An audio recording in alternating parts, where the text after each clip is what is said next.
welcome back. We're looking at probability and data management, and this is our first lesson in the unit. So we're looking at bar graphs. Now there's a few things that we need to know about bar graphs. So right here, that's our title, and our title is going to explain what the bar graph is all about. Then we need to make sure that we know the scale of our bar graph. So these are the numbers that are going to be measuring the quantity, and these numbers over here are going to be telling us what we're measuring. These labels here are also naming what we're measuring. So on the x-axis here, so the x-axis is on the bottom there, that's going to describe the data point on the line that represents what is being described here. So we're looking at periods, and the period here is 1966 to 1971.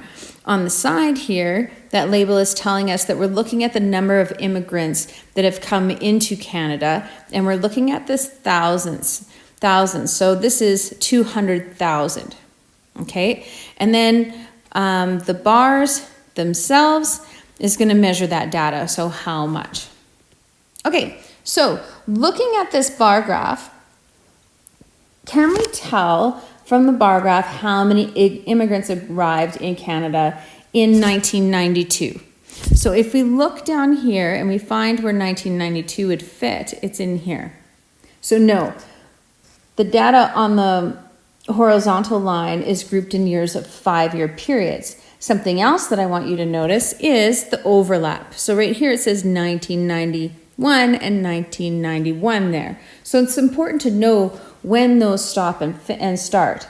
So for this graph, okay, this is going to end July 1st. That is where it's going to carry over into their next column after July 1st. Do I know why they did that? No, I do not. Okay, so why do you think data is presented over periods of 5 years? And what would happen to that graph if it was made using information for each year? And then what would that do to those bars? So it might make sense to use a different scale, but there would be too many bars all the way across, making it hard to read the information.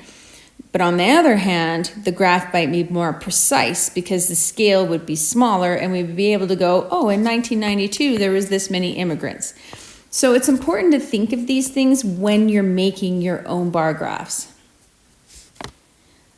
All right, so looking at this graph now, and we're going to draw some conclusions. So during what period was immigration the highest? I just want you to have a look at that there. Right, so from 1996 to 2001, that's when the immigration was the highest. And then the lowest point, if we look across here, okay, we obviously can see right there that that is the lowest point, which was 1981 to 1986. So do you need to look at the scale to answer these questions? No, I just needed to look at the bar itself and see, oh, this one's the highest and this one's the lowest, right? And I can compare.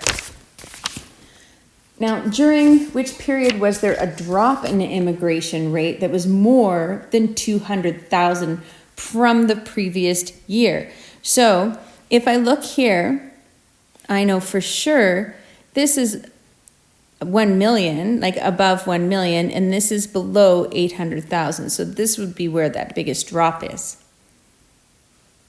Okay, so these are the type of questions that you will be asked when you're asked to read a bar graph. Okay, so now if I was going to take this bar graph and I'm going to try to change it into a different type of graph. So I'm going to use what's called a frequency table. So I'm going to take the information from here and I'm going to try to change it over here. So when I'm reading this, what I could do is I can use a ruler and I can draw a line across so that I can get an idea of where I think that number would be on that line there for the scale. So I'm going to guess, because this jumps from 800,000 to 1 million. So I'm going to guess that this is about 850,000. And the next one would be 1,020,000. Approximately, and this might be approximately 790,000. And this next one here could be 690,000. Now, as I'm doing this, are my numbers accurate? No, they're not accurate. And why are they not accurate? Okay, they're not accurate, obviously, because there's no little hashtag lines here that are going to tell me exactly where I'm measuring this to. So I'm having to estimate. And this last one is about. All right, so this isn't, the scale here isn't very helpful if I'm trying to be accurate. So now, if I'm looking at this, I could choose a scale that would help things be a little bit more accurate. So instead of making a bar graph here, and if I wanted it to be accurate, I could make a different type of table that's going to show exactly what the numbers are. And immigration is in thousands of people. So I know during this time, this is 427,000 people that immigrated during this time. And then this would be 358,000 people. Okay, so this would be a more accurate scale to use. So when you're making your choices, that is something that you need to think about, as how accurate you need to be. Okay, so a teacher tallied the marks on a science test and then made a bar graph to show the distribution of the marks. Okay, now if I'm looking at this bar graph, there's a couple questions that pop into my head.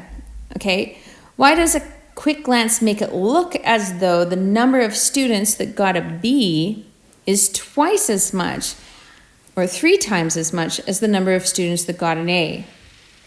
Well, that's because they did this scale all kind of wonky here.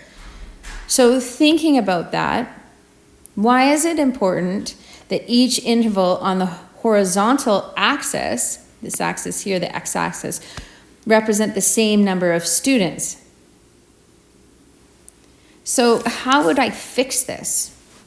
So it's important, so this should not be here and that should not be here. It's important that we keep everything even, so that when I fix this, this should finish here, and then it's easier for me to, at a quick glance, to be able to compare the numbers on this chart. Okay, so why do we use bar graphs then? Well, there's different types of bar graphs. So one of the things that we can use is, at a quick glance, is we can show the colors of popular cars in North America. And this would show us, so that if I was on the lot and I wanted to make sure that I got a car that would be easy for me to spot, because I get lost in West Edmonton Mall very easily and I can't find my car, I might not want to choose the white car. Somehow that I could measure this myself is I could actually walk around a parking lot and count the different colored cars in order to be able to gauge this myself. And then if I wanted to be even more accurate, I could check the colors of car in a larger parking lot like that of West Edmonton Mall. Okay, so there are going to be some questions for you on bar graphs, so please make sure you do those now.